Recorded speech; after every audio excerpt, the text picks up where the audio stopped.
We just listened to the first 2 episodes of a new podcast, and we want to tell you all about it. The show is called Nobody Should Believe Me, and it's a groundbreaking investigation into Munchausen by proxy. Anyone who listens to Murder Sheet knows we really appreciate a deep dive into a subject. Well, no one has ever done anything of this depth and breadth on the topic before.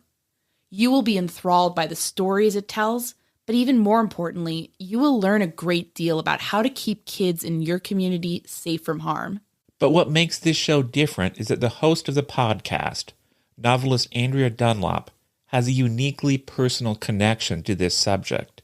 Someone close to her was investigated for Munchausen by proxy a while ago. So to her, this is not just something that happens to other people.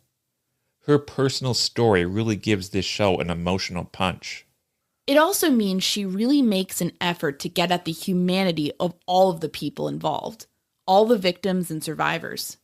This isn't a podcast that focuses on the gruesome details. It has heart.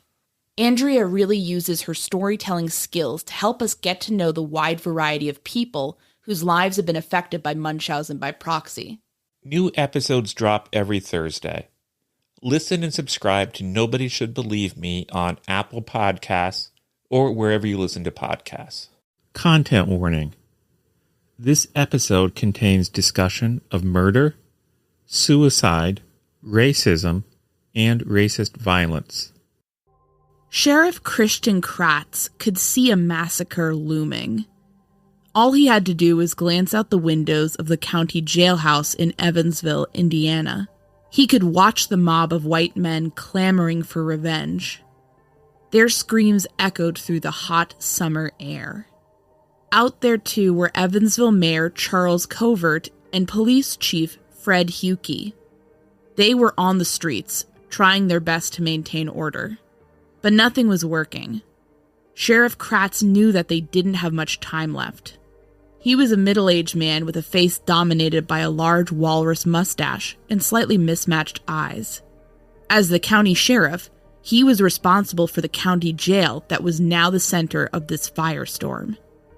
Several days earlier, on July 3rd, 1903, an African-American man named Lee Brown had shot an Evansville policeman. Officer Lewis Massey held on to life for a few days. But now, Massey was dead, leaving behind a widow and a child. And the city's white citizens were using that crime as a pretext to try to attack and lynch Brown, along with any other black Evansville residents they could find. For now, the mob was threatening to storm the Vanderburgh County Jail. The stone building, with its tower and turrets and archways, had been designed to look like a formidable medieval castle, but the crowd outside was undeterred.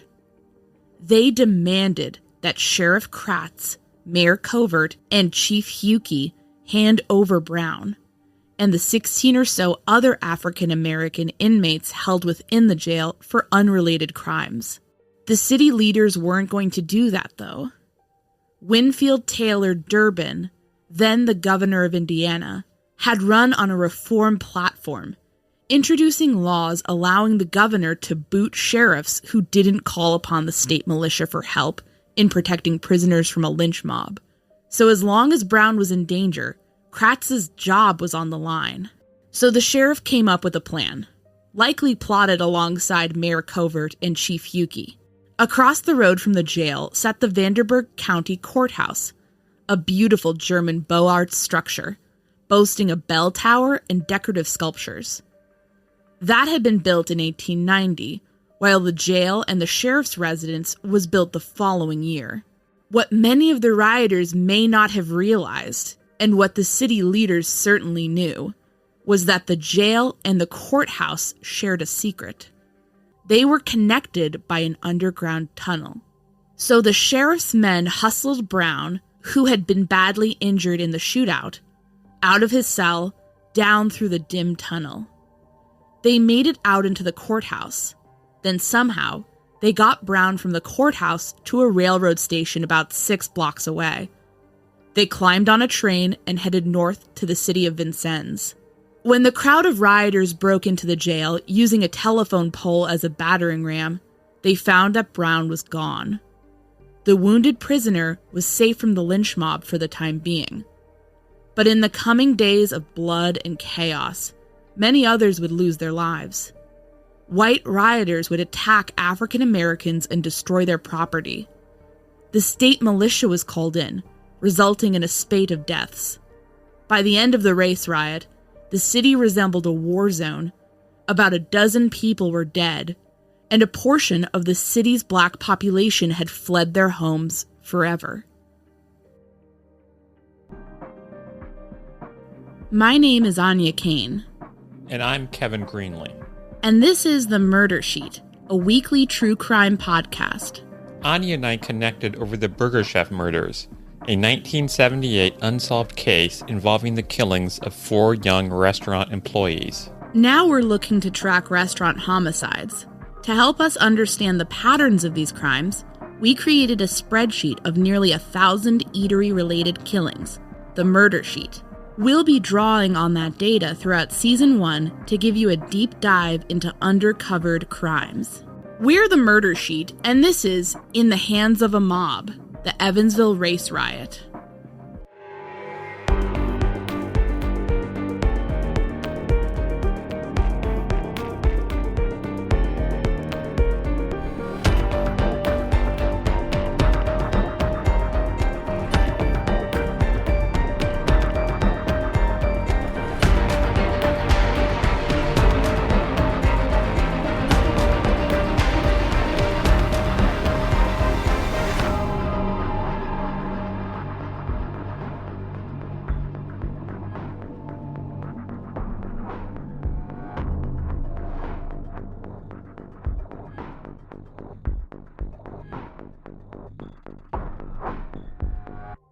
I grew up in Indiana.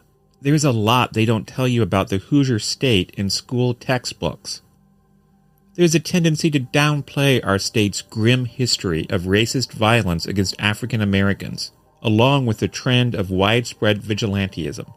After the American Civil War, whitecapping became a common occurrence in Indiana. Whitecapping refers to the participation in groups dedicated to so-called vigilante justice, namely lynchings. In one famous 1868 incident, members of the Reno Gang were lynched by the self-styled Jackson County Committee of Vigilance. Whitecapping didn't always involve racial violence. The members of the Reno Gang were white, after all, and they were targeted for running a violent and highly organized crime syndicate out of Seymour, Indiana. But in many other cases, this brand of vigilantism specifically targeted African Americans for racial violence. In 1865, according to a fact sheet from the Evansville Police Department, a white mob lynched 2 African American men from a street lamppost just outside the Evansville courthouse. In October of 1878, Indiana's Posey County, situated in the southwesternmost corner of the state, saw the mass lynching of 7 black men who were accused of robbing a white-run brothel. In 1901, a white mob lynched a black man named George Ward, who stood accused of the murder of a white woman named Ida Finkelstein. A crowd of 1,000 onlookers watched the brutal slaying.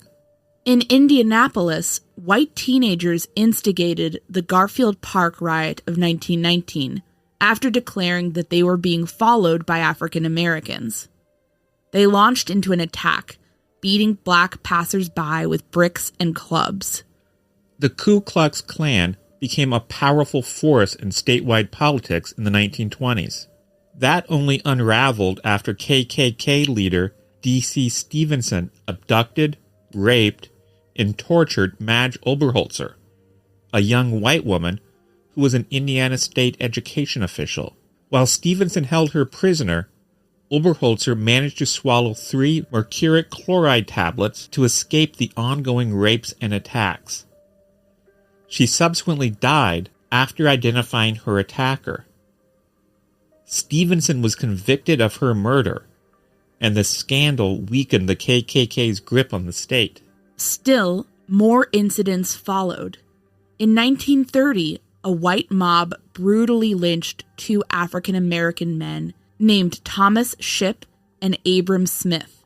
A photograph of their bodies hanging from a tree went on to inspire the song Strange Fruit. And then there's what happened in Evansville in 1903. Evansville is the seat of Vanderburgh County in the southwestern part of the state.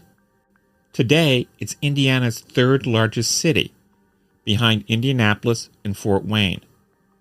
And the riot still resonates there, even in 2022. Here's Kelly Kors, the executive director of Evansville's Department of Metropolitan Development. He wrote an article about the case for Evansville Living. So I've been a student of history, like my whole life. And especially when it comes to our city, our city's history is, we don't really teach it in schools. They touch on it in grammar school, but not to any great degree. So that's always been sort of a lament of mine, is that, we don't really spend a lot of time teaching kids about our town. But, I always believe that you shouldn't be afraid of your history. You shouldn't be afraid of the past, that you should just deal with it and learn about it and move on. Periodically, I'll write articles, when someone will ask me about it, I'll do something to, kind of tell the story of this, this is what happened. Well, history, you can't change it, but you shouldn't be afraid of it. And if you don't know what happened, if you don't know where you've been, you don't know where you're going. It's like the difference between a clock with a face on it and a digital clock. A digital clock, all you can see is the time right now. A face clock, you can see the time before, the time to come. You can see the future, the past. If you don't know what happened in your past, I don't know how you ever move forward. We visited Evansville on a hot day in September last year. After we finished up some non-murder sheet-related business, we made a beeline for some of the sites associated with the riot. There wasn't anything really of note at the former site of Aussenberg's, just a few nondescript buildings. Evansville, Indiana. 9th and Canal.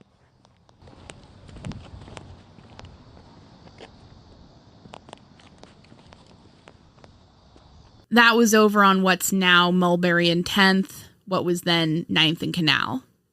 I think Kelly even mentioned that it's a parking lot for school buses now, so we may not have even been wandering around the right series of lots and sidewalks and roads, all empty as far as I recall, aside from an occasional pedestrian or car. I also seem to remember some sort of nearby booth set up for some sort of law enforcement hiring fair. We're going towards the old jail in Evansville, Indiana. Is that what this is? Yep.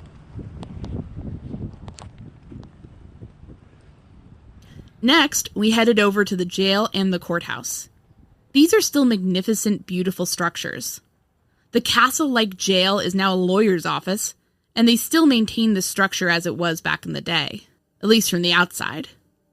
Both are imposing and impressive sights in Evansville's downtown. For us, whenever we cover a case like this, we try to visit the sites whenever we can, as they allow us to better picture past events, especially long-ago nightmares like this riot. One could argue that the Evansville race riot started with a squabble at a bar, Ossenberg's Tavern, located at 9th and Canal Streets to be exact. But that incident was just a catalyst. That was the lit match. The oil-soaked rag, so to speak, was a force much more insidious and long-standing.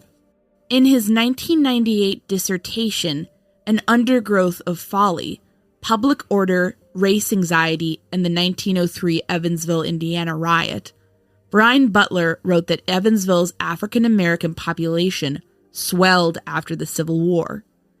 The number reached around 8,000 strong on the eve of the 1903 riot. The Indiana Historical Bureau's publication, The Indiana Historian, published a 1995 examination of Evansville's black community. It found that Evansville was largely populated with white Southern transplants and German immigrants, who largely reinforced segregation and prejudice against African Americans. But waterfront jobs along the Ohio River still lured in African Americans from Kentucky and Tennessee. An area called Baptisttown became a hub for the growing African American community there. For the most part, these people were limited to poorly paid jobs, day laborers and service employees.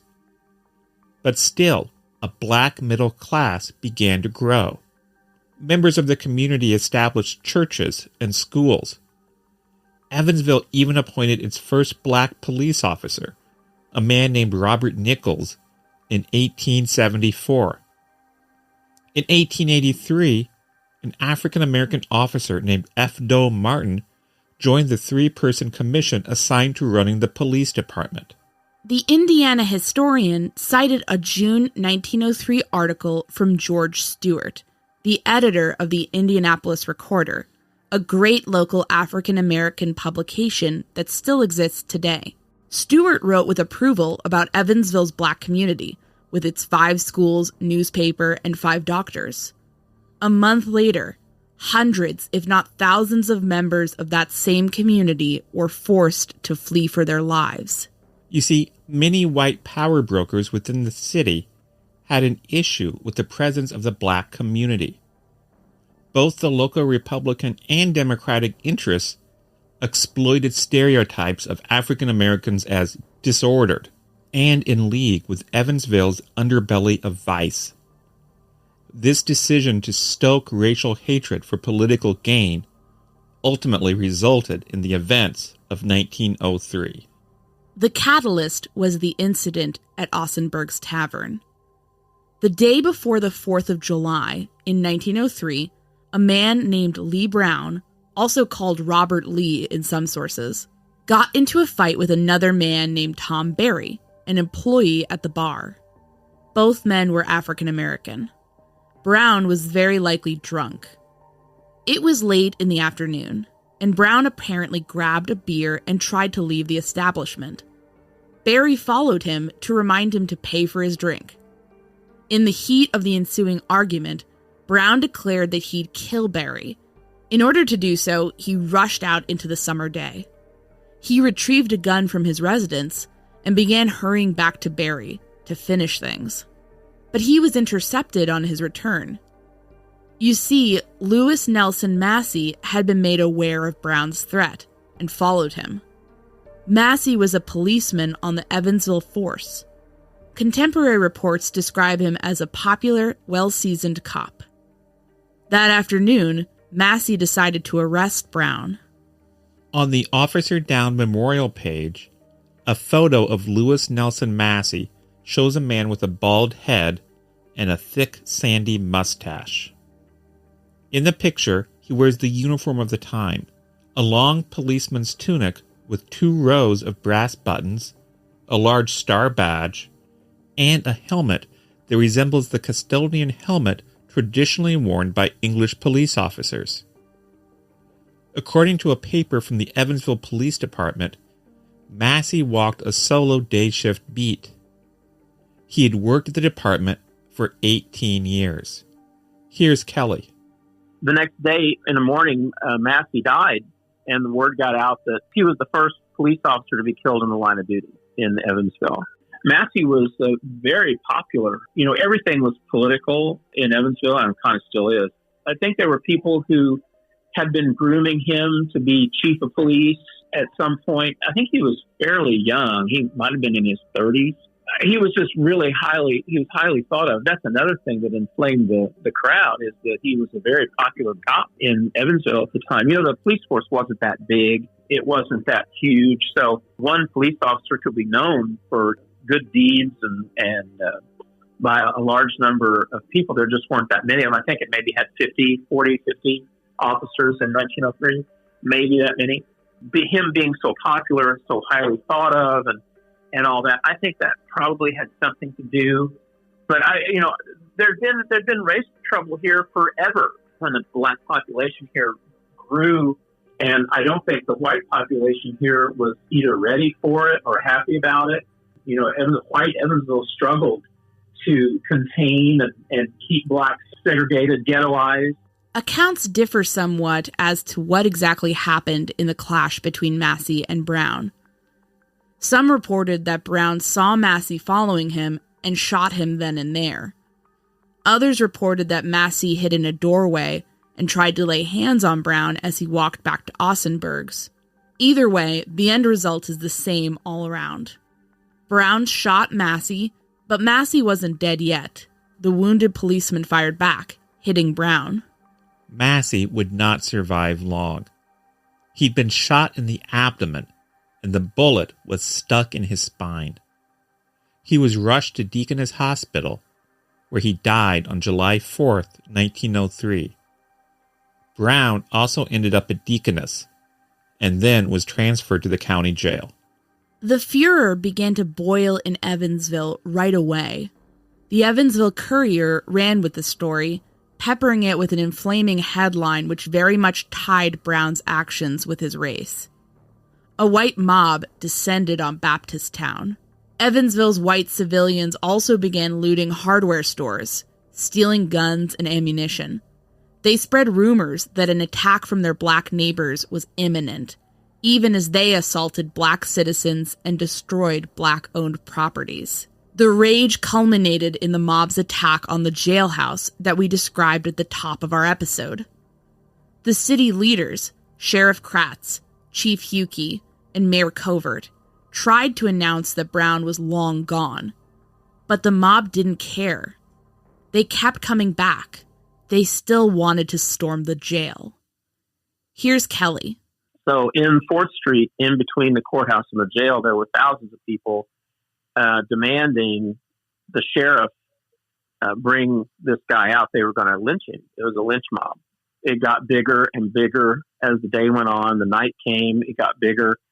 And they had torches, and they were threatening to break in the jail. And so they pulled down a telephone pole and broke in the doors of the jail building and went in and took out, I think there were 5 or 6 black prisoners in the jail at the time. They brought them all out, looked at all of them to, see if one of them had a bullet wound because they knew he'd been shot. Well, none of them did.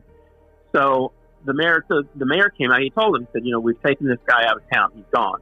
So you need to go home. Well, the crowd didn't. They didn't disperse. In fact, the mob got bigger the next day, and they were furious at not only the mayor and the sheriff, but they were furious that they weren't going to be able to lynch this guy. So over the next 6 days, the mob took out after there was the Baptist town, the neighborhood at the northeast corner at that time of the city. The rioters went after black people. They started just beating black people in the street. And of course, the conspiracy theories out there that we have today are nothing like they were in 1903. That there were rumors that black people from Chicago were on their way here to battle the white population, and that black people had broken in all of the gun stores. And so the white mob started breaking into gun stores and taking weapons out. But people fled. Black people fled. They set fires to their houses, and many black people left Evansville on however they could get away on foot. A lot of them jumped on a ferry, and because there was no bridge between Evansville and Henderson, Kentucky at that time, they would jump on the ferry. They would steal boats to get across the river to Henderson, wherever they could find safety. In its July 6, 1903 edition, the San Francisco Call newspaper published a special dispatch from Evansville. It begins with a chilling lead. The city is in the hands of a mob. The subhead echoes the declaration of the white rioters that they sought to exterminate Evansville's black population. As we mentioned up top, unlike many of his predecessors, Indiana Governor Durbin wanted to clamp down on lynching. So, authorities like Sheriff Kratz, Chief Huckey, and Mayor Covert quickly called in the state militia for help. At 5:55 in the morning on July 6th, Captain Julius Bloom received an order from the governor, dispatching his company to Evansville to quell the violence. Bloom and Company E, 1st Infantry, fully assembled about 2 hours later. Bloom recorded the day's events in a report to the Adjutant General of the state. Kevin will read from that report now. as rioting, housebreaking, robbing, and shooting had been going on for 2 days. The writer considered the situation dangerous in the extreme. So, in the presence of the judges of the circuit and superior courts, the sheriff, mayor, and chief of police of Evansville called up the adjutant general's office by telephone and recommended that additional troops be hurried to this city, and was informed that 2 companies would probably be sent. At 2:30 in the afternoon on July 6th, Sheriff Kratz summoned the militia to the jail and courthouse. As Bloom put it, the scene soon became ugly. He later wrote that the National Guard were subjected to unheard-of taunts, jeers, curses, threats, and personal attack. Captain Bloom went to Chief Huckey for backup, but was told that the police had no more men to spare for arrests. Meanwhile, Sheriff Kratz had already sworn in 100 new deputy sheriffs to deal with the crisis, but they had mostly been sent to protect Baptisttown. The rest were under siege in the courthouse. Things escalated further around 7 o'clock at night, when a guardsman scuffled with a rioter. The guardsman bayoneted his assailant, piercing his clothing and pinning him to the ground, although the man apparently wasn't seriously injured from that. But the mob was infuriated. Here's Kevin again, with that report from Captain Bloom. The guards were forced back, inch by inch, the distance of half a block, to the jail entrance. Around 10 o'clock, Bloom rushed into the sheriff's residence, which was attached to the jail. He came upon a standoff between Colonel George McCoy of the 1st Indiana Infantry and Sheriff Kratz. Colonel McCoy wanted Kratz's deputies to support the guardsmen to keep the crowd in line. The sheriff finally acquiesced, providing 4 deputies to bolster the National Guard's line. As Captain Bloom stepped out of the jail alongside one Dr. W.H. Gilbert, the night erupted in gunfire. So what exactly happened? The July 7th, 1903 edition of the Los Angeles Herald carried a report saying that the mob had spent hours screaming insults at the guardsmen, as well as pelting them with rocks. By the end of this, the guards literally had their backs up against a wall. At one point, the mob tried to push into the jail, using a bicycle to bowl over the guardsmen so that they could access the prisoners inside. This prompted the guardsmen, under orders from their officers, to charge forward. Soldiers fell in the melee, and then a gunshot rang out. In the July 8th, 1903 edition of the Evansville Courier, the local paper ran an article on the controversy over who fired the first shots. The newspaper interviewed 2 local witnesses. L.V. Van Lanningham lived next to the courthouse and said, "I was not at all excited, and I looked for the attack. I saw the crowd pressing the soldiers back to the gate of the jail. Then I saw the flash of a pistol from the middle of the street opposite the window from which I was looking." They also talked to Dr. Gilbert, the physician with Captain Bloom. The newspaper assured its readers that he was a man not at all excitable and trained to observe facts. The first shot came from the alcove. There were 2 men or more sheltered by the jail yard wall, which extends beyond Court Place, the doctor said. I saw the man fire the first shot. Other witnesses swore to the paper that there had been no initial shots from the mob. The newspaper also ran some speculation that an unnamed private confessed to National Guard brass that the soldiers had fired first, fearing for their lives. Regardless of who shot first, that first blast inspired a flurry of 300 further shots from the National Guard. Bullets rained down from the jailhouse windows, the courthouse, and the soldiers in the street. When it was all over, Colonel McCoy and Sheriff Kratz stood on the jail steps, looking out at the bloody results of the riot. Rioters and a few spectators lay dead and dying. Captain Bloom ordered his men, "Keep that mob back, call on them to halt. If they do not halt, shoot them down. We can't take any more chances. Men, be careful, but for God's sake, keep a close watch." But a counterattack never came. The mob was finished, and 12 people were now dead, including a 15-year-old girl named Hazel Allman, who'd come to observe the riot with her parents. Now, I was surprised to find out that the list of the dead consisted entirely of white residents, mob participants, or onlookers. I even asked Kelly if this was a mistake, and if the newspapers had perhaps just buried the names of the black dead. Not that I know of. I think they were too busy running away. Remember, the mob was all white. The people at the jail were all white. The mob was all white. The soldiers were all white. They were all white. To my knowledge, no African Americans died in the incident. The aftershocks of the Evansville riot continued to be felt over the years. But one person who did not necessarily see those ripples spread out was Lee Brown himself. He'd been badly wounded, and that rapid flight from the jail had taken its toll on his body.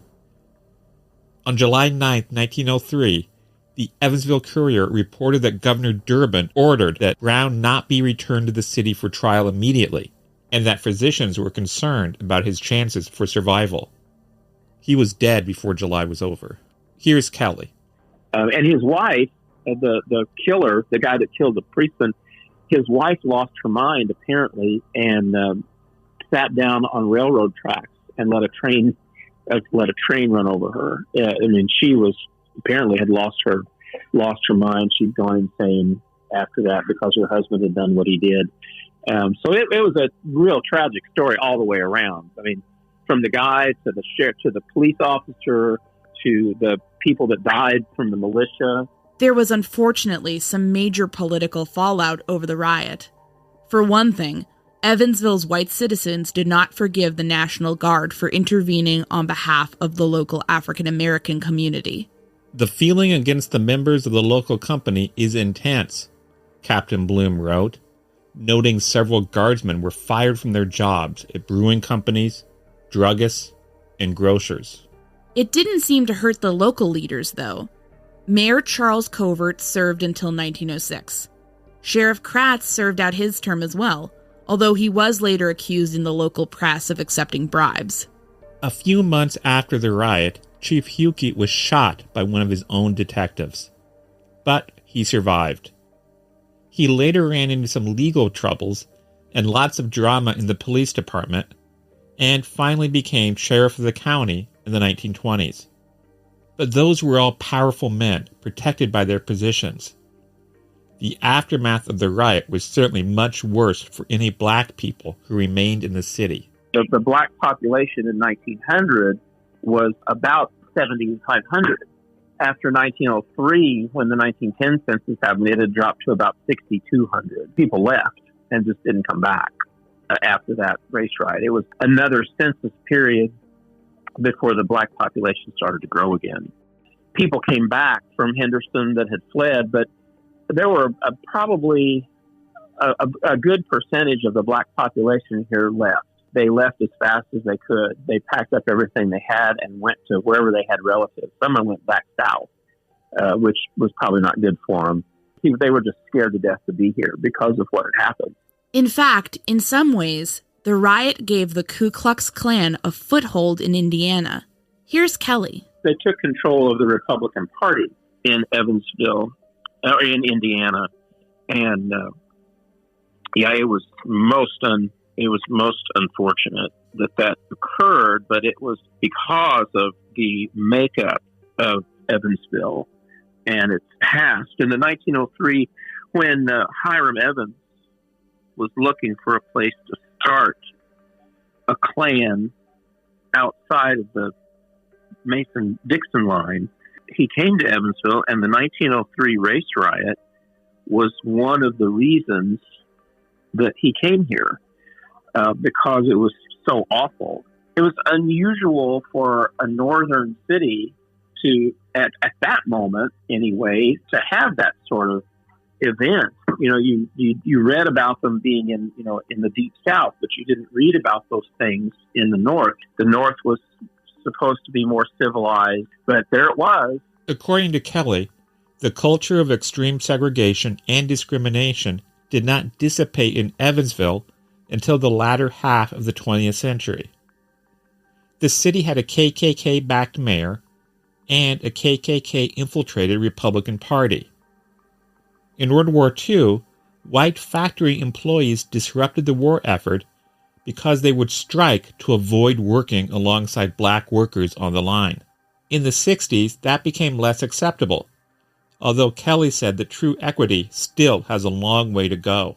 Part of my job is to collect data for all of our HUD programs. And, you can go on the city website and see a minority conditions report that we did in 2017. I'm getting ready to update it. But it shows that about 60% of the black population lives in a small collection of about 5 census tracts in the city just east of downtown. The spread of African-American population really hasn't even happened in Evansville over the decades. Most black people still live in one congregated area. Black income is 60% of white income in Evansville. Even though there is a thriving black middle class, household income for black people is still 60% of white income. So we've got a long way to go, I think. The 1903 incident was really a watermark for Evansville. You would have thought that after that, race relations here would have, we would have changed how we looked at ourselves, but we didn't. But other effects of the riot were more immediate and also deeply tragic. You see, the Evansville riot led to the displacement of a black man named J.D. Mayfield, or possibly John D. Metcalf, or Bud Fruit. He's listed as several different names in the original sources. Like so many of his friends and neighbors, he managed to flee Indiana, finding himself resettled in Danville, Illinois. But somehow, on July 25th, 1903, a white mob still found him there.